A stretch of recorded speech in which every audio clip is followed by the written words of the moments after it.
Hello aspirants, welcome to unlock GS academy. चलिए start करते हैं डेली न्यूज़पेपर एमसीक्यू सीरीज को, जिसमें हम न्यूज़पेपर की एग्जाम ओरिएंटेड इंपॉर्टेंट न्यूज़ को मल्टीपल चॉइस क्वेश्चन के थ्रू कवर करते हैं। तो चलिए देख लेते हैं आज हम कौन सा टॉपिक डिस्कस करने वाले हैं। प्रीवियस 83 टॉपिक हम प्रीवियस सेशंस में कवर करा चुके हैं, जिसका लिंक आपको डिस्क्रिप्शन में मिल जाएगा। आज हम चर्चा करेंगे ऑलिव रिडले टर्टल्स के बारे में, देन हम जानेंगे इंटरनेशनल क्रिमिनल कोड के बारे में, पार्लियामेंट्री प्रिविलेजेस यानी कि संसदीय विशेषाधिकार के बारे में चर्चा करेंगे और जानेंगे ईस्ट अफ्रीकन रिफ्ट के बारे में। इंडिया में कंटेंट ब्लॉक किस एक्ट के तहत किया जाता है, चर्चा करेंगे इसके बारे में। जानेंगे बारदा वाइल्ड लाइफ सेंचुरी अभी चर्चा में क्यों रही, गगनयान मिशन के बारे में भी डिस्कस करेंगे। तो चलिए स्टार्ट करते हैं आज का इंपॉर्टेंट सेशन। ये क्वेश्चन आपका ऑलिव रिडले टर्टल से संबंधित है, जिसके रिगार्डिंग आपको 3 स्टेटमेंट दिए गए हैं। फर्स्ट स्टेटमेंट में आपसे कहा गया है कि वर्ल्ड के अंतर्गत पाए जाने वाले सी टर्टल्स में से ये सेकंड स्मॉलेस्ट और मोस्ट अबेंडेंट मात्रा में ये पाया जाता है। तो ये इसके अंतर्गत करेक्ट स्टेटमेंट है। इसके अलावा सेकंड स्टेटमेंट में आपसे कहा गया है कि मोस्टली फाउंड होते हैं warm and tropical water of Pacific and Indian oceans के अंतर्गत लेकिन ये अटलांटिक ओशंस के अंतर्गत नहीं पाए जाते।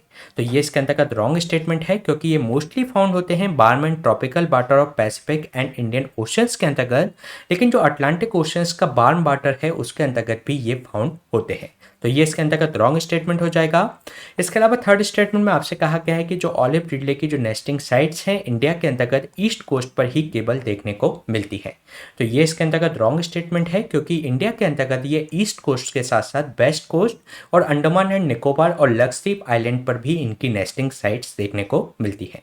तो ये इसके अंतर्गत रॉन्ग स्टेटमेंट हो जाएगा, इसलिए इसका जो आंसर होगा C1 ओनली।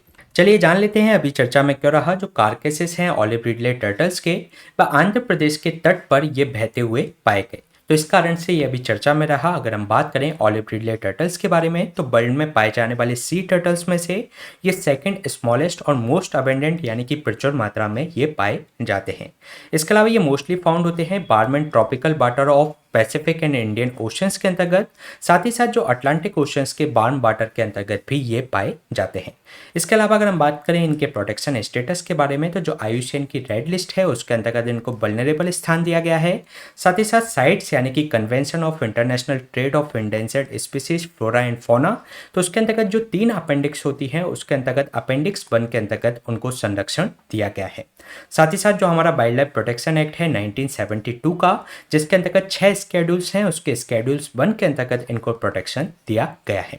अगर हम बात करें इंडिया के अंतर्गत इनके हैबिटाट के बारे में, तो जो ऑलिव रिडले टर्टल्स की जो नेस्टिंग साइट्स हैं ये फाउंड होती हैं east and west coast of India पर, साथ ही साथ ये Andaman and Nicobar and Lakshadweep island पर भी ये इनकी नेस्टिंग साइट्स हैं। अगर हम बात करें गायरमाथा वाइल्ड लाइफ सेंचुरी की इन उड़ीसा यानी कि ईस्टर्न कोस्ट पर, तो इसके वर्ल्ड का लार्जेस्ट नेस्टिंग साइट्स है ऑलिव रिडले टर्टल्स के लिए। और जो ऑलिव रिडले टर्टल्स हैं ये जो मास में जो नेस्टिंग करते हैं उसको इसके अंतर्गत एरीबाडा के रूप में जाना जाता है, यानी कि जो आपकी मास नेस्टिंग होती है उसको क्या कहते हैं, एरीबाडा। इसके अलावा इनके जीवन पर क्या क्या खतरे हैं अगर हम उसके बारे में बात करें, तो इनके थ्रेट्स की अगर हम बात करें, तो जो मछुआरे हैं वो इसके अंतर्गत जो फिशिंग नेट से जो मछलियाँ पकड़ते हैं तो उसके अंतर्गत ये एक्सीडेंटली फंस जाते हैं। साथ ही इनका जो नेस्टिंग हैबिटेट है लगातार डिग्रेडेड होता जा रहा है। उनकी जो नेस्टिंग साइट्स है उस पर इनके जो अंडे होते हैं उस पर प्रेडेटर का खतरा होता है। साथ ही साथ जो मराइन पॉल्यूशन लगातार बढ़ता जा रहा है, तो जिस पर ये निर्भर करते हैं इनका जो प्रे बेस है लगातार डिग्रेडेड होता जा रहा है। अगर हम बात करें तो ये एक कार्निवोरर होता है, यानी कि ये इसका जो एक मांसाहारी इसको माना जाता है।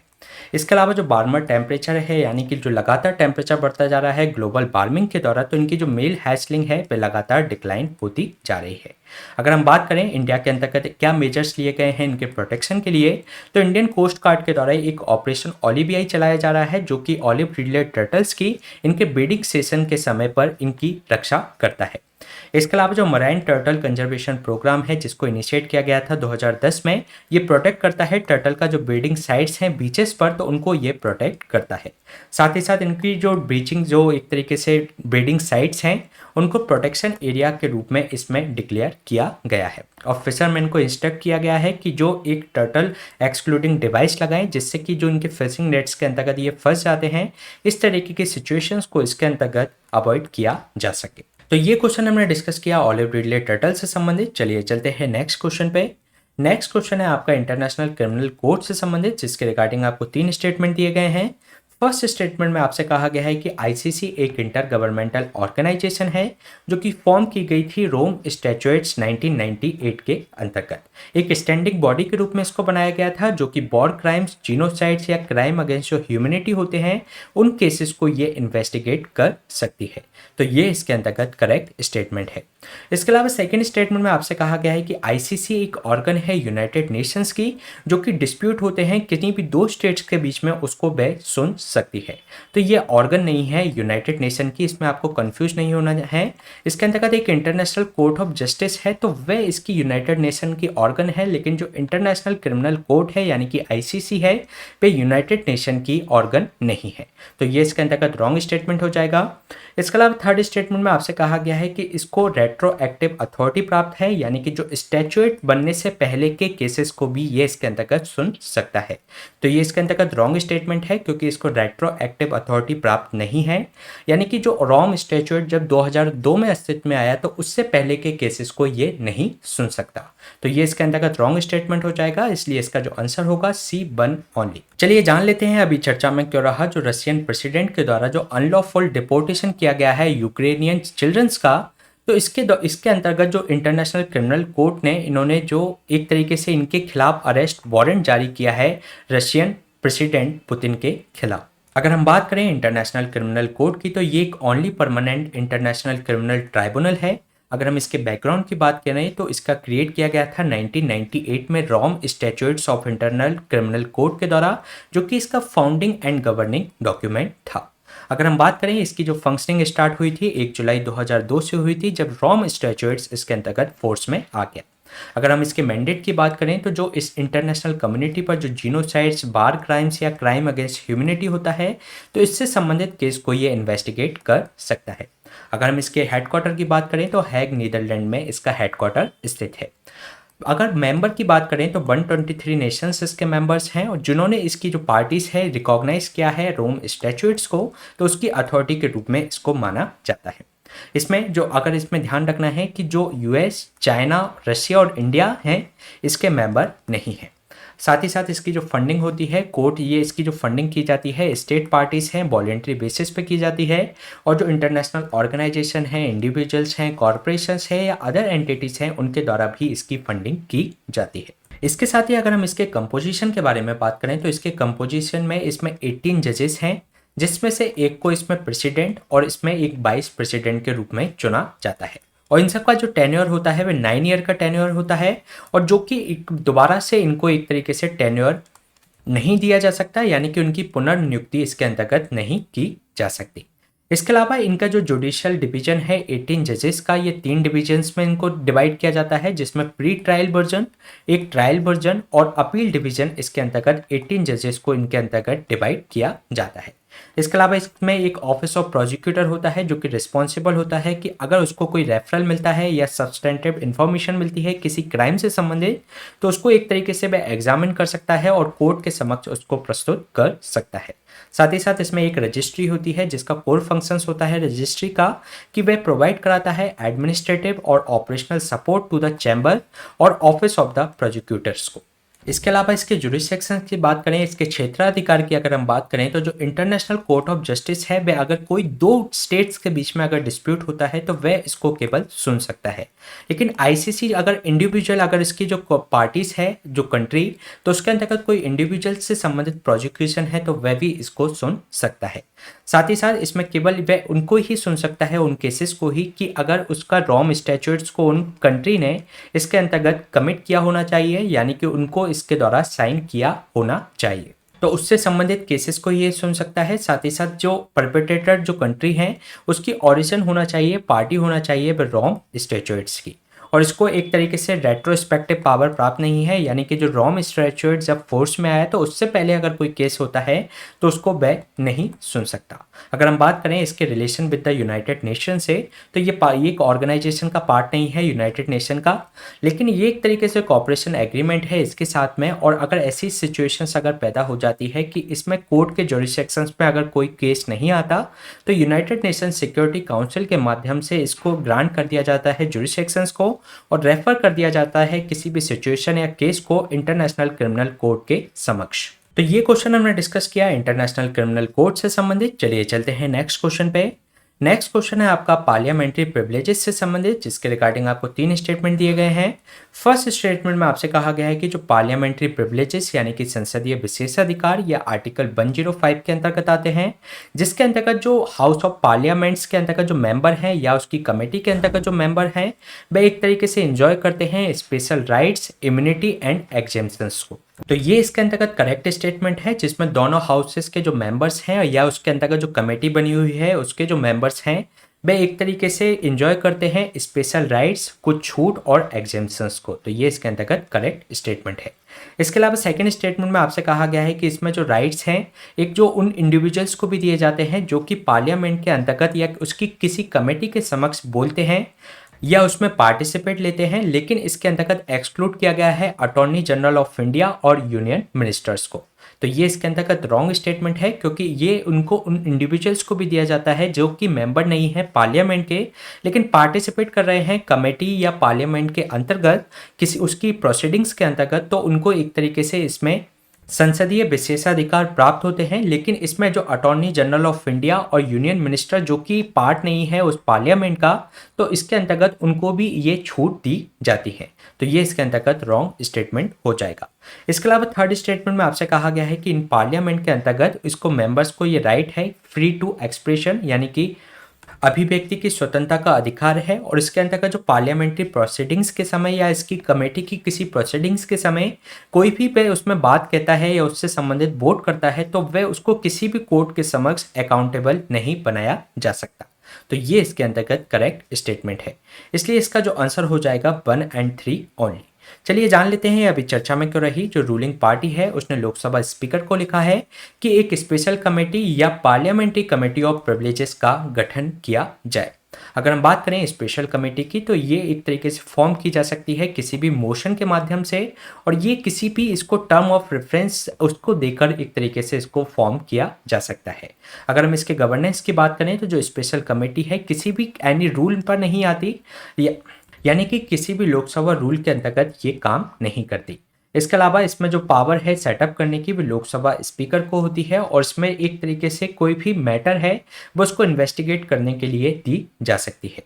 अगर हम बात करें इसके मेंबरशिप की, तो ये डिपेंड करती है कि उस मेंबर के अंतर्गत, उस हाउस के अंतर्गत उसकी क्या स्ट्रेंथ है पॉलिटिकल पार्टीज की, तो उसके आधार पर ही इसमें मेंबरशिप को चुना जाता है। इसके अलावा इसके प्रीवियस इंस्टांसेस की बात करें, तो जो एक स्पेशल कमेटी फॉर्म की गई थी 2005 में, हुआ क्या था कि प्रश्नकाल के समय प्रश्न पूछने से संबंधित जो मेंबर ऑफ पार्लियामेंट थे वे प्रश्न पूछने के लिए इसके अंतर्गत कुछ पेमेंट लिया करते थे, यानी कि कुछ मनी लेते थे संसद में प्रश्न पूछने के लिए। तो उससे संबंधित इन्वेस्टिगेट करने के लिए एक तरीके से स्पेशल कमेटी तैयार की गई थी, जिन्होंने एक्सपेल किया था 11 मेंबर ऑफ पार्लियामेंट को। इसके अलावा अगर हम बात करें पार्लियामेंट्री कमेटी ऑफ प्रिविलेजेस के बारे में, तो जो पार्लियामेंट्री जो प्रिविलेजेस इसके अंतर्गत होते हैं, आर्टिकल 105 के अंतर्गत इंडियन कॉन्स्टिट्यूशन है वह डिफाइन करता है कि कुछ स्पेशल राइट्स या कुछ छूट या कुछ इम्यूनिटीज इनको प्रदान की जाती है, जिसको पूरी तरीके से पार्लियामेंट्री प्रिविलेजेस के रूप में जाना जाता है, जो कि एंजॉय करते हैं both house of the parliament के जो सदस्य होते हैं या पार्लियामेंट की कमेटी के अंतर्गत जो सदस्य हैं, तो उनको ये संसदीय विशेषाधिकार प्राप्त होते हैं। इसके अंतर्गत 4 मेजर्स प्रिविलेजेस इनको दिए जाते हैं पार्लियामेंट्रियंस को, जिसके अंतर्गत उनको अभिव्यक्ति की स्वतंत्रता होती है पार्लियामेंट के अंतर्गत। साथ ही साथ उनको अरेस्ट से उन्मुक्ति यानी कि फ्रीडम फ्रॉम अरेस्ट प्राप्त होता है। साथ ही साथ प्रोसीडिंग्स की जो भी पब्लिकेशंस है उस पर रोक लगाने का भी अधिकार पार्लियामेंट को होता है। साथ ही साथ किसी भी स्ट्रेंजर्स को जो कि पार्ट नहीं है उस हाउस का, तो उसको उस प्रोसीडिंग से बाहर निकालने का अधिकार इनको प्राप्त है। इसके अलावा अगर हम बात करें जो rule of procedure and conduct of business Lok Sabha का है, उसके अंतर्गत रूल 223 की, तो ये डिस्कस करता है कि क्वेश्चन ऑफ जो पार्लियामेंट्री प्रिविलेजेस हैं उसके बारे में ये एक तरीके से डिस्कस करता है। इसके अंतर्गत रूल के अंतर्गत अलाउ किया जाता है कि इसमें कोई भी मेंबर है वह क्वेश्चन रेज कर सकता है स्पीकर की कंसेंट से, और इसके अंतर्गत अगर किसी भी व्यक्ति का पार्लियामेंटेरियन का उसका संसदीय विशेषाधिकार का हनन होता है, तो उससे संबंधित ये क्वेश्चंस को रेज किया जा सकता है लोकसभा के अंतर्गत रूल 223 के अंतर्गत। और इसी डेलिब्रेशन के आधार पर मैटर को एक स्पीकर के द्वारा एक कमेटी को सौंपा जा सकता है और इसके अंतर्गत फर्दर उसकी इन्वेस्टिगेशन कराई जा सकती है, उससे संबंधित रिपोर्ट उनके द्वारा मांगी जा सकती है। इसके अलावा अगर हम बात करें पार्लियामेंट्री प्रिविलेजेस की, इसके कॉन्स्टिट्यूशनल प्रोविजंस की, तो जो आर्टिकल 105 के अंतर्गत जो भी मेंबर ऑफ पार्लियामेंट है, या चाहे वे राज्यसभा के हों चाहे वे लोकसभा के, तो उनको इसके अंतर्गत संसदीय विशेषाधिकार प्राप्त हैं। इसके अलावा लेजिस्लेटिव असेंबली के अंतर्गत आर्टिकल 194 के अंतर्गत इनको विशेषाधिकार दिए गए हैं, जिसके अंतर्गत एक set of special rights, immunities और एग्जेम्पशंस इनको दिए गए हैं। इसके अंतर्गत ये जो राइट्स हैं इनको इंडिविजुअल्स को जो कि मेंबर ऑफ पार्लियामेंट हैं या उसकी किसी कमेटी के सदस्य हैं तो उनको इसके अंतर्गत दिए जाते हैं। साथ ही साथ इसमें इंक्लूड हैं जो अटॉर्नी जनरल ऑफ इंडिया और जो यूनियन मिनिस्टर्स हैं जो कि पार्लियामेंट के जो पार्ट नहीं है, जो कि 6 महीने तक यूनियन मिनिस्टर रह सकते हैं, तो ऐसे मेंबर को भी इसमें संसदीय विशेषाधिकार दिए गए हैं। इसके अलावा जो राष्ट्रपति होता है जो कि इंटीग्रल पार्ट होता है पार्लियामेंट का, लेकिन उसको इस तरीके के कोई संसदीय विशेषाधिकार प्राप्त नहीं है। साथ ही साथ अगर हम बात करें आर्टिकल 105 सब क्लॉज 3 की, तो इसको अमेंड किया गया था 44th कॉन्स्टिट्यूशनल अमेंडमेंट के माध्यम से। तो इस क्लॉज के अंतर्गत पहले रेफरेंस दिया गया था जो हाउस ऑफ कॉमन्स है ब्रिटेन का, तो उसका रेफरेंस इसके अंतर्गत दिया गया था। यानी कि जो हाउस ऑफ कॉमन्स में जो भी उसके मेंबर्स को जो एक तरीके से विशेषाधिकार दिए गए हैं, उसी तरीके के विशेषाधिकार इंडिया के इनको एक तरीके से रेफरेंस के तौर पर इंडिया के अंतर्गत दिए गए थे। तो इस 44th कॉन्स्टिट्यूशनल अमेंडमेंट के माध्यम से अधिकार तो वही रहे, लेकिन जो हाउस ऑफ कॉमन्स का जो एक तरीके से रेफरेंस दिया गया था उस आर्टिकल के अंतर्गत, तो उस रेफरेंस को इसके अंतर्गत हटा दिया गया और इसके अंतर्गत ये कह दिया गया कि जो पावर ऑफ प्रिविलेजेस हैं, इम्यूनिटीज हैं each house of the parliament के अंतर्गत इसके मेंबर को जो उसकी जो कमेटी के अंतर्गत दिए जाएंगे, जो कि पार्लियामेंट के द्वारा बाय द लॉ उस टाइम पर निर्धारित किए गए हैं। यानी कि इसमें जो पहले हाउस ऑफ कॉमन्स का जो रेफरेंस दिया गया था उसको 44th कॉन्स्टिट्यूशनल अमेंडमेंट के माध्यम से हटा दिया गया। इसके अलावा अगर हम बात करें इसमें जो पार्लियामेंट्री प्रिविलेजेस के, तो इसमें दो तरीके के प्रिविलेजेस इनको प्राप्त हैं, एक कलेक्टिव और एक इंडिविजुअल प्रिविलेजेस भी इनको प्राप्त हैं। अगर हम बात करें कलेक्टिव प्रिविलेजेस की यानी कि सामूहिक विशेषाधिकार की, तो इस प्रिविलेजेस के अंतर्गत each house of the parliamentary collectively उनको ये अधिकार देता है, जिसके अंतर्गत उनको एक एबिलिटी है, उनमें ये क्षमता है कि उससे संबंधित रिपोर्ट, डेटाबेस, उस प्रोसीडिंग से संबंधित, साथ ही साथ इनको एबिलिटी है कि एक तरीके से प्रिवेंट कर सकें कि वे इस तरीके की किसी भी ट्रुथफुल रिपोर्ट्स को या पार्लियामेंट प्रोसीडिंग्स को जो कि स्पीकर के द्वारा उसको एक तरीके से सीक्रेट हाउस में कन्वर्ट कर दिया गया है, तो इस तरीके से उनको पब्लिश करने पर ये रोक लगा सकता है। तो ये उनकी कलेक्टिव प्रिविलेजेस में आती है। साथ ही साथ कोई भी स्ट्रेंजर्स अगर प्रोसीडिंग्स में भाग ले रहा है तो उसको एक तरीके से बाहर निकाल सकता है और जो सेशन है उसको सीक्रेट सेशन के रूप में वे कन्वर्ट कर सकता है। साथ ही साथ रूल बना सकता है इसके ऑन प्रोसीजर्स के लिए, कॉमर्शियल एक्टिविटीज़ के लिए, साथ ही साथ इसको किसी भी तरीके के इशू को एडजुडिकेट करने के लिए। साथ ही साथ राइट टू इमीडिएट नोटिफिकेशंस, जो अगर कोई मेंबर का अरेस्ट होता है तो इसको एक अधिकार है कि उससे संबंधित नोटिफिकेशन जारी की जाए। साथ ही साथ उसकी कस्टडी, कन्विक्शंस या जो इम्प्रिजनमेंट अगर किया जाता है तो उससे संबंधित ये रिलीज करता है। साथ ही साथ इनिशिएट कर सकता है इंक्वायरी, और कोई भी पर्सन की जो अटेंडेंस से संबंधित है तो उसको एक तरीके से इनके द्वारा इनिशिएट की जा सकती है। ये कोर्ट है, इसमें जो अलाउ नहीं करता है इन्वेस्टिगेशन, यानी कि जो हाउस की क्या प्रोसीडिंग्स हुई या उससे कमेटी के अंतर्गत क्या प्रोसीडिंग्स हुई, तो उसके अंतर्गत कोर्ट्स इसके अंतर्गत इन्वेस्टिगेशन नहीं कर सकता। इसके अलावा इसके कंसेंट के बिना, प्रिजाइडिंग ऑफिसर के कंसेंट के बिना कोई भी इसके अंतर्गत अरेस्ट नहीं किया जा सकता, चाहे वे उस सेशन का मेंबर है चाहे वे आउटसाइडर है। तो दोनों ही अगर वे हाउस में मौजूद हैं तो जो प्रिसाइडिंग ऑफिसर है उसकी अनुमति के बिना उसको अरेस्ट नहीं किया जा सकता। और इसमें कोई सा भी मैटर हो, चाहे लीगल प्रोविजन, इसमें सिविल या क्रिमिनल कोई सा भी अगर केस होता है तो इसके अंतर्गत हाउस की बाउंड्री में किसी को भी प्रिजाइडिंग ऑफिसर की अनुमति के बिना उसको गिरफ्तार नहीं किया जा सकता। इसके अलावा कुछ इसमें इंडिविजुअल प्रिविलेजेस यानी कि हाउस के सदस्यों को इसमें विशेषाधिकार दिए गए हैं। इसके अंतर्गत जो भी सेशन के समय पर, जिसमें 40 डेज बिफोर यानी कि जब सेशन स्टार्ट हो रहा है इसके 40 डेज पहले और 40 डेज बाद में किसी भी मैटर्स पर इसमें अरेस्ट नहीं किया जा सकता। और इसके अंतर्गत ध्यान रखिएगा इसमें क्रिमिनल मैटर्स शामिल नहीं है, केवल सिविल मैटर्स पर उस मेंबर ऑफ पार्लियामेंट को इसके अंतर्गत गिरफ्तार नहीं किया जा सकता। और इसमें जो प्रिवेंटिव डिटेंशंस होता है वह भी इसके अंतर्गत शामिल नहीं है, यानी कि ओनली सिविल मैटर्स पर उसको 40 डेज बिफोर और 40 डेज आफ्टर द जो सेशन है उसके अंतर्गत उसको गिरफ्तार नहीं किया जा सकता। साथ ही साथ पार्लियामेंट के अंतर्गत जो मेंबर है उसको राइट है कि राइट टू फ्री एक्सप्रेशन यानी कि अभिव्यक्ति की स्वतंत्रता प्राप्त है, और इसके अंतर्गत पार्लियामेंट या किसी कमेटी के समक्ष जो भी वे बोलता है या जो वोट करता है उसको किसी भी कोर्ट के समक्ष पेश नहीं किया जा सकता, यानी कि कोर्ट के द्वारा उसको अकाउंटेबल नहीं ठहराया जा सकता। तो इस तरीके के व्यक्तिगत विशेषाधिकार उसके जो मेंबर हैं पार्लियामेंट के उनको दिए गए हैं। साथ ही साथ अगर हम बात करें फ्रीडम ऑफ पब्लिकेशन जो कि आर्टिकल 361A के अंतर्गत है, इस आर्टिकल को इसके अंतर्गत 44th कॉन्स्टिट्यूशनल अमेंडमेंट के माध्यम से इसमें इंक्लूड किया गया था। इसके अंतर्गत प्रेस की स्वतंत्रता को सुनिश्चित किया गया। इसके अंतर्गत ये कहा गया कि अगर कोई भी जो उसमें प्रोसीडिंग्स हो रही है उसकी ट्रू रिपोर्ट को, यानी कि उसमें किसी भी तरीके का परिवर्तन किए बिना अगर उसको कोई छापता है, उसको कोई पब्लिश करता है, तो इसके अंतर्गत वह लायबल नहीं होगा किसी भी प्रोसीडिंग्स सिविल या criminal in any code of law के अंतर्गत। जिसमें 44th कॉन्स्टिट्यूशनल अमेंडमेंट से पहले इस तरीके के जो न्यूज़पेपर को उनको इम्यून नहीं किया गया था, उनके अगर कोई प्रोसीडिंग्स को छापते हैं तो इसको बाद में 44th कॉन्स्टिट्यूशनल अमेंडमेंट के माध्यम से उनको इम्यूनिटी प्रदान कर दी गई। अगर वो ठीक रिपोर्ट उसकी छापते हैं प्रोसीडिंग्स की तो उनको लायबल नहीं ठहराया जा सकता उस प्रोसीडिंग्स के लिए इन द सिविल और क्रिमिनल कोड के अंतर्गत। इसके अलावा एक फेमस सर्चलाइट केस हुआ था जिसके अंतर्गत सुप्रीम कोर्ट ने ये रूलिंग दी थी कि अगर कोई भी इनएक्यूरेट या मैस्ड वर्जन ऑफ स्पीचेस जो भी हाउस के अंतर्गत दी गई है उसकी मिस रिपोर्टिंग करता है प्रोसीडिंग्स की, तो वह उनके जो पार्लियामेंट्री जो प्रिविलेजेस हैं उसकी एक तरीके से ब्रीच माना जाएगा।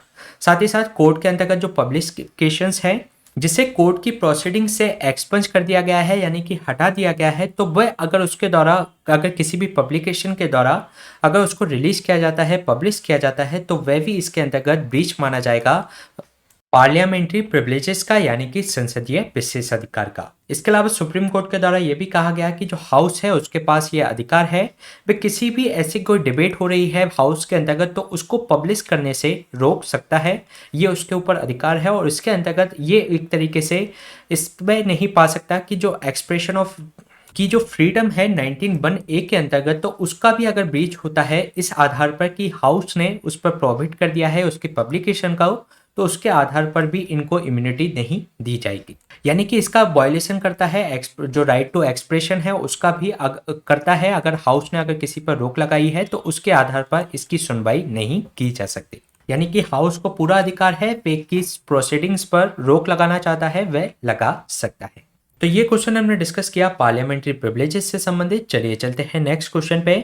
नेक्स्ट क्वेश्चन आपका ईस्ट अफ्रीकन रिफ्ट से संबंधित है जिसके रिगार्डिंग आपको दो स्टेटमेंट दिए गए हैं। फर्स्ट स्टेटमेंट में आपसे कहा गया है कि ये एक क्रैक है, इसे स्ट्रेचेस है 56 किलोमीटर का जो कि अपीयर किया गया था 2005 में डेजर्ट ऑफ इथोपिया के अंतर्गत। तो ये इसके अंतर्गत करेक्ट स्टेटमेंट है। इसके अलावा इसके अंतर्गत 3 प्लेट हैं, Nubian African plate, Somalian African plate और एक अरेबियन प्लेट जो कि सेपरेट हो रही हैं डिफरेंट स्पीड से। तो ये भी इसके अंतर्गत करेक्ट स्टेटमेंट है, इसलिए इसका जो आंसर हो जाएगा सी बोथ 1 और 2। चलिए जान लेते हैं अभी चर्चा में क्यों रहा। जो साइंटिस्ट ने अभी प्रेडिक्ट किया है कि एक नया ओशन तैयार हो जाएगा जो कि लगातार अफ्रीका है जो लगातार स्प्लिट होता जा रहा है 2 सेपरेट पार्ट्स के अंतर्गत, तो इसके बीच में एक ओशन तैयार हो जाएगा। अगर हम बात करें ईस्ट अफ्रीकन रिफ्ट की तो ये क्रैक है जो कि स्ट्रेचेस है 56 किलोमीटर का जो कि डेजर्ट ऑफ इथोपिया के अंतर्गत 2005 में देखा गया था। इसका जो अक्रेंस है 3 प्लेट के कारण है, जो नुबियन अफ्रीकन प्लेट है, एक सोमालियन अफ्रीकन प्लेट है और एक अरेबियन प्लेट जो कि एक दूसरे से लगातार सेपरेट होती जा रही है विद द डिफरेंट स्पीड से।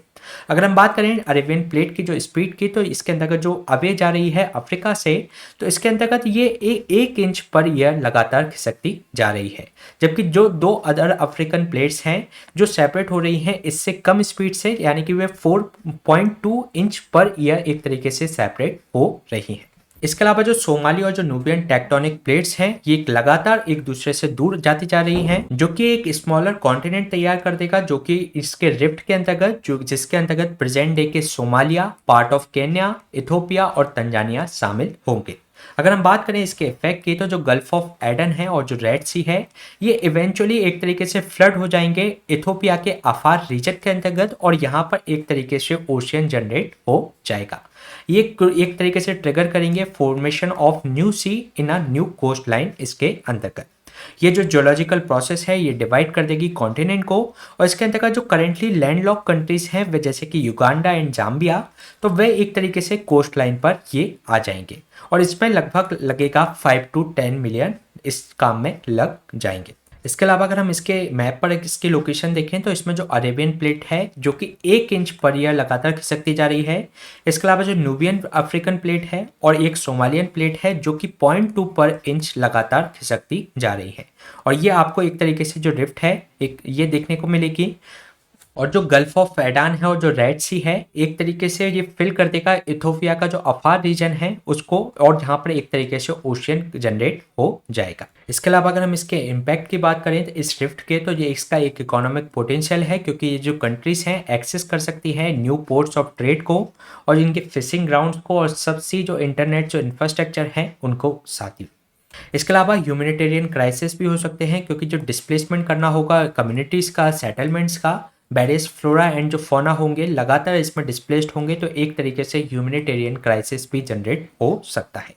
ये जो चेंजेस हैं इम्पैक्ट करेंगे वहाँ के हैबिटाट्स को due to the climate change resulting जो एनवायरमेंटल डिग्रेडेशन लगातार होता जा रहा है, रैपिड अर्बनाइजेशन होता जा रहा है, और जो सेटलमेंट्स हैं वे इंक्रीज हो जा रही हैं जो कि प्रेशर डाल रही हैं नेचुरल रिसोर्सेज पर, तो भी इसके अंतर्गत इम्पैक्ट ये हो सकते हैं। जो अनकंट्रोल जो वेस्ट डिस्पोजल्स है लगातार एक तरीके से सिग्निफिकेंट कंसर्न जनरेट कर रहा है। इकोलॉजी की अगर हम बात करें तो सम स्पीसीज हैं लगातार डिसअपियर होती जा रही हैं, जो कि एक तरीके से इंडेंजर्ड होती जाएंगी। कुछ हैबिटेट्स यहाँ पर चेंज होने से कुछ जो स्पीसीज हैं लगातार डिसअपियर देखने को मिलेंगी। इसके अलावा अगर हम बात करें रिफ्टिंग की, तो रिफ्टिंग का इसके अंतर्गत एक जियोलॉजिकल प्रोसेस होता है जिसके अंतर्गत एक सिंगल जो टेक्टोनिक प्लेट होती है वह स्प्लिट हो जाती है 2 और मोर प्लेट्स के अंतर्गत, और किसके अंतर्गत एक डाइवर्जेंट जो बाउंड्री प्लेट बाउंड्रीज होती है उसके अंतर्गत। और इसमें जो रिफ्टिंग प्रोसेस के अंतर्गत होता क्या है कि जो लो लैंड जो रीजन होता है उसका इमरजेंस हो जाता है, जो कि एक रिफ्ट वैली के रूप में जाना जाता है, और ये आपको या तो लैंड पर देखने को मिलेगा या ओशंस के अंतर्गत भी ये इस तरीके की रिफ्ट वैली देखने को मिलती है।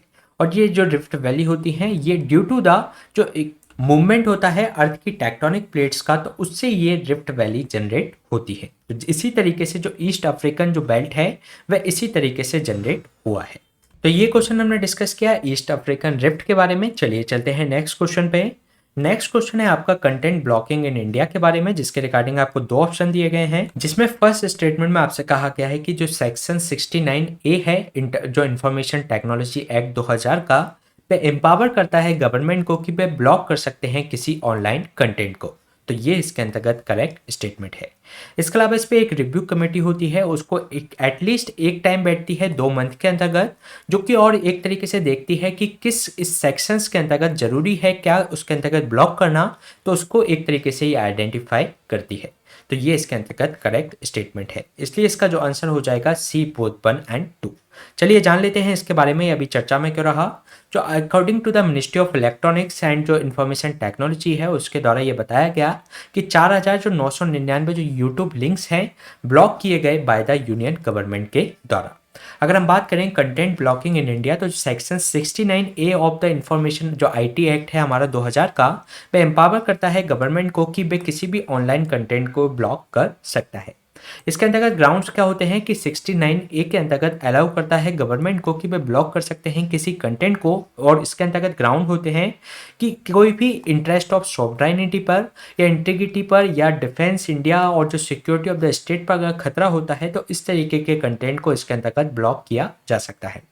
इसके अंतर्गत अगर हम बैंकिंग लॉ की बात करें तो under the information technology procedure and safeguard for blocking and access of information for public rules 2009 के माध्यम से गवर्नमेंट इसके अंतर्गत ऑर्डर पास कर सकती है। साथ ही साथ इसमें एक रिव्यू कमेटी होती है जो कि रिव्यू करती है कि इसके अंतर्गत जो भी इसमें ब्लॉक किया गया है कंटेंट को, तो वह इसमें करना ज़रूरी है या नहीं। तो इसके अंतर्गत ये जो रिव्यू कमेटी होती है ये 2 मंथ में एक बार ज़रूर बैठती है। तो इसके अंतर्गत 32,325 जो ब्लॉकिंग जो ऑर्डर पास किए गए सिंस 2014 से, तो जो रिव्यू कमेटी बैठी तो इसके अंतर्गत किसी भी इस तरीके के ब्लॉकिंग कंटेंट को उसने ये नहीं पाया कि ये नेसेसरी नहीं था। तो ये क्वेश्चन हमने डिस्कस किया कंटेंट ब्लॉकिंग इन इंडिया से संबंधित। चलिए चलते हैं नेक्स्ट क्वेश्चन पे। नेक्स्ट क्वेश्चन आपका बारदा वाइल्ड लाइफ सेंचुरी से संबंधित है, जिसके रिगार्डिंग आपको 3 स्टेटमेंट दिए गए हैं। फर्स्ट स्टेटमेंट में आपसे कहा गया है कि गवर्नमेंट ऑफ गुजरात के द्वारा ये प्लान किया गया है कि ट्रांसलोकेट किया जाएगा एशियाटिक लॉयंस को to the Barda wildlife sanctuary in the state के अंतर्गत। तो ये इसके अंतर्गत करेक्ट स्टेटमेंट है। इसके अलावा सेकंड स्टेटमेंट में ये कहा गया है कि before being the declare the wild life sanctuary, यानी कि बारदा वाइल्ड लाइफ सेंचुरी को इसमें वाइल्ड लाइफ सेंचुरी डिक्लेयर करने से पहले जो बारदा था एक प्राइवेट रिजर्व था पोरबंदर एंड जामनगर के अंतर्गत। तो ये भी इसके अंतर्गत करेक्ट स्टेटमेंट है। इसके अलावा थर्ड स्टेटमेंट में आपसे कहा गया है कि जो बिलेसपरी और जो जोगारी नदी है वह इस सेंचुरी से होकर गुजरती है। तो ये भी इसके अंतर्गत करेक्ट स्टेटमेंट है। इसलिए इसका जो आंसर हो जाएगा डी 1, 2 एंड 3। चलिए जान लेते हैं अभी चर्चा में क्यों रहा जो गवर्नमेंट ऑफ गुजरात के द्वारा प्लान किया गया है कि ट्रांसलोकेट किया जाएगा एशियाटिक लॉयंस को to the Barda wildlife sanctuary के अंतर्गत। इसके अंतर्गत कारण क्या है ट्रांसलोकेशन करने का, तो ये जरूरत है क्योंकि कंजर्व किया जा सके इस स्पीसीज को for the extension in case of किसी भी तरीके की एपिडेमिक डिसीज फैलती है तो उससे एक तरीके से बचाने के लिए इनको दूसरे क्षेत्र में ट्रांसलोकेट किया जा रहा है। क्योंकि पिछले कुछ वर्षों में एक कैनाइन डिस्टेम्पर जो एक वायरस था उसने काफ़ी ज़्यादा प्रभावित किया था इन एक एशियाटिक लॉयंस को। इसके अलावा एक जो प्रोटोजोआ लेड एक डिसीज और हुई थी बाबेसियोसिस डिसीज, तो उसने भी इनको प्रभावित किया था। तो इस तरीके की जो एपिडेमिक डिसीज होती हैं जो कि इनके लिए जान के लिए खतरा बनती हैं, तो इनको एक तरीके से दूसरे एरिया में ट्रांसलोकेट करने का इसमें निर्णय लिया गया है। साथ ही साथ जो नेचुरल प्रे है जो बेस ऑफ लॉइन के यहाँ पर एक गिर के अंतर्गत, तो वे लगातार डिक्लाइन होते जा रहे हैं। जो ट्रांसलोकेशन है एक तरीके से हेल्प करेगा कि इनके जो जीन पूल है उसको डाइवर्सिफाई किया जा सके। अगर हम बात करें बारदा वाइल्ड लाइफ सेंचुरी की, तो जो बारदा वाइल्ड लाइफ सेंचुरी है नियर द पोरबंदर ये स्थित है, और जो गिर फॉरेस्ट जो नेशनल पार्क है जहाँ से इसको ट्रांसलोकेट किया जा रहा है एशियाटिक लॉयंस को, तो उसके 100 किलोमीटर ऑफ वेस्ट पर ये स्थित है। साथ ही साथ ये जो वाइल्ड लाइफ सेंचुरी इसको डिक्लेयर करने से पहले ये एक प्राइवेट रिजर्व था पोरबंदर एंड जामनगर के अंतर्गत। इसके अलावा अगर हम बात करें यहाँ की क्लाइमेट एंड टॉपोग्राफी की, तो हिली एंड अंडुलेटिंग यहाँ पर टेरेन है, और जो एक ट्रॉपिकल क्लाइमेट जिसमें कैरेक्टराइज वेरी हॉट समर्स इसके अंतर्गत पाया जाता है। और जो बिलेश्वरी रिवर्स और जोगरी रिवर्स इस सेंचुरी से होकर गुजरती है। अगर हम बात करें इनके यहाँ के फ्लोरा एंड फोना की, तो सेंचुरी है mix of southern tropical forest, southern dry mix deciduous forest और नॉर्थर्न ट्रॉपिकल थॉर्न फॉरेस्ट यहाँ पर मिक्स उनका पाया जाता है। साथ ही साथ इंपॉर्टेंट जो फोना है यहाँ के ब्लू बुल और यहाँ की चिंकारा, ब्लैक फक एंड बॉल फी यहाँ पर पाए जाते हैं। इनके अगर हम रेसिडेंट की बात करें तो जो इथनिक ग्रुप हैं जिसमें मालधारीस, बारबेधास और जो राबरीस हैं और गदबिस हैं यहाँ पर इस रीजन में रहते हैं। इसके अलावा अगर हम बात करें एशियाटिक लॉयन के बारे में, तो जो एशियाटिक लॉयन है इनको पर्शियन लॉयन के रूप में भी माना जाता है। ये सेपरेटेड हुए थे, जो मेन स्पीसीज थी लॉयंस की उनसे 55,000 साल पहले ये सेपरेट हुए थे, और ये इन्वॉल्व हुए थे एक डिफरेंट सब स्पीसीज के रूप में। इसके अलावा अगर हम इनके रेंज की बात करें तो जो एशियाटिक लॉयन है ये पहले पाई जाती थी north Africa, along the Mediterranean, Asia minor, India and also the part of Europe में भी इनको देखा जाता था। लेकिन आज की स्थिति में अगर हम बात करें तो गिर नेशनल पार्क और इसके अंतर्गत जो वाइल्ड लाइफ सेंचुरी है ये ओनली हैबिटेट रह गया है Asiatic lion in the world में। इसके अलावा प्रोटेक्शन स्टेटस की बात करें तो ये लिस्ट है जो हमारी वाइल्ड लाइफ प्रोटेक्शन 1972 है उसके स्केड्यूल 1 में आते हैं। इसके अलावा जो साइट्स की जो लिस्ट है उसके अपेंडिक्स 1 में इनको शामिल किया गया है, और जो आयुष्मान की रेड लिस्ट के अंतर्गत इनको इंडेंजर्ड स्टेटस दिया गया है। इनके जीवन के अगर हम खतरे की बात करें तो जो हैबिटेट फ्रेगमेंटेशन लगातार होता जा रहा है, क्योंकि जो रोड एंड रेलवे लाइंस यहाँ से पास हो रही हैं गिर नेशनल पार्क से, तो एक तरीके से लॉयंस को एक तरीके से रोकता है कि ये फ्रीली माइग्रेट कर सके। इसके अलावा जेनेटिक इनब्रीडिंग भी एक कारण है इनकी पॉपुलेशन गिरने का। लगातार डिसीज आउटब्रेक जैसे कि आपने बात की थी अभी कैनाइन डिस्टेम्पर वायरस और एक बाबेसियोसिस जो कि प्रोटोजोआ के द्वारा ये एक डिसीज फैली थी, तो इनके कारण से यहाँ पर डिसीज आउटब्रेक के कारण इनकी पॉपुलेशन पर खतरा बना हुआ था। तो ये क्वेश्चन हमने डिस्कस किया बारदा वाइल्ड लाइफ सेंचुरी से संबंधित। चलिए चलते हैं नेक्स्ट क्वेश्चन पे। नेक्स्ट क्वेश्चन आपका गगनयान मिशन से संबंधित है, जिसके रिगार्डिंग आपको 3 स्टेटमेंट दिए गए हैं। फर्स्ट स्टेटमेंट में आपसे कहा गया है कि जो गगनयान प्रोग्राम है ये डिमॉन्स्ट्रेट करेगा ह्यूमन स्पेस फ्लाइट कैपेबिलिटीज को into the low earth orbit के अंतर्गत, और उसका सेफ रिटर्न इसके अंतर्गत हम कर पाएंगे। तो ये इसके अंतर्गत करेक्ट स्टेटमेंट है। इसके अलावा सेकेंड स्टेटमेंट में कहा गया है कि ये फर्स्ट इसरो का first human space flight mission होगा, तो ये भी इसके अंतर्गत करेक्ट स्टेटमेंट है। इसके अलावा ये जो प्रोग्राम होगा इंडिया को थर्ड नेशन बना देगा कि इस तरीके का मेन जो स्पेस फ्लाइट ये भेज रहा है, तो इसके after the US and Russia के बाद। तो ये थर्ड नेशन नहीं बनेगा बल्कि फोर्थ नेशन बन जाएगा, क्योंकि फर्स्ट यूएस, रशिया और जो चाइना है इस तरीके के ह्यूमन स्पेस फ्लाइट मिशन को भेज चुके हैं। तो ये इसके अंतर्गत रॉन्ग स्टेटमेंट हो जाएगा, इसलिए इसका जो आंसर होगा ए 1 एंड 2 ओनली। चलिए जान लेते हैं इसके बारे में, अभी चर्चा में क्यों रहा। जो according to the government of India के माध्यम से जो बजट है 9,023 करोड़ का इसको एलोकेट किया गया है towards the achieving the objective है गगनयान मिशन को पूरा करने के लिए। अगर हम बात करें गगनयान मिशन की, तो ये प्रोग्राम डेमोन्स्ट्रेट करेगा कि जो स्पेस फ्लाइट है, जो कैपेबिलिटी है लो अर्थ ऑर्बिट में किसी ह्यूमन को ले जा सकती है, उसको वापस रिटर्न ला सकती है। इसके अलावा ये फर्स्ट इसरो का जो ह्यूमन स्पेस फ्लाइट मिशन होगा, ये एक तरीके से मेक इंडिया जो फोर्थ नेशन बना देगा, जो कि after the US, Russia and China के बाद इसको एक फोर्थ नेशन के रूप में स्थापित कर देगा ऑन द वर्ल्ड। साथ ही साथ अगर हम बात करें सिग्निफिकेंस गगनयान मिशन के, तो ये इंप्रूव कर देगा नेशंस की टेक्नोलॉजिकल कैपेसिटी को कि वे किसी भी तरीके की साइंटिफिक ह्यूमन स्पेस एक्सप्लोरेशन कर सकते हैं। साथ ही साथ ये कंट्रीब्यूट करेगा कि एडवांसमेंट ऑफ जो एक्सेसिबल जो ह्यूमन और रोबोटिक जो एक्सप्लोरेशन प्रोजेक्ट हैं इनसाइड और आउटसाइड द सोलर सिस्टम। इसके अलावा इसमें सफिशिएंट अपॉर्चुनिटी है कि ये क्रिएट कर सकेगा jobs and development of human resources को in the advance science and research and development operations के लिए। ये जो प्रोग्राम है इंप्रूव करेगा इंटरनेशनल कॉपरेशंस को, ग्लोबल सिक्योरिटी को by sharing the goals and challenges के माध्यम से। इसके अलावा अगर हम बात करें, ये जो प्रोजेक्ट है फर्स्ट अप्रूव किया गया था प्राइम मिनिस्टर मोदी के द्वारा अगस्त 15, 2018 में, और ये जो एक तरीके से 3 मेंबर्स क्रू इसको भेजा जाएगा। 2022 में इसको भेजा जाना था लेकिन इसमें डिले हुआ, इस 2023 में इसको भेजा जाएगा। इसके अलावा जो GSLV मैक 3 के माध्यम से इसको लॉन्च किया जाएगा। साथ ही साथ ये one of the cheapest main space flight mission होगा इन द वर्ल्ड। उसकी जो एस्टिमेट कॉस्ट है ये 10,000 करोड़ से कम की होने वाली है। साथ ही साथ इंडिया ने प्लान किया है कि इसके जो एस्ट्रोनॉट्स होंगे उनको व्योमनॉट्स कहा जाएगा। जैसे कि एस्ट्रोनॉट्स बोला जाता है, उसको व्योमनॉट्स के माध्यम से जाना जाएगा, क्योंकि इसमें जो व्योम है एक तरीके का संस्कृत वर्ड है जिसका मीन्स होता है स्पेस, और इसके अंतर्गत इंडिया फोर्थ नेशन बन जाएगा after the US, Russia and China के बाद में। ये क्वेश्चन हमने डिस्कस किया गगनयान मिशन के बारे में। इसी तरीके के सेशन हम आपके बीच में लाते रहेंगे। आप हमसे इस टेलीग्राम चैनल से भी जुड़ सकते हैं। Please stay tuned, subscribe the unlock GS academy. Thank you.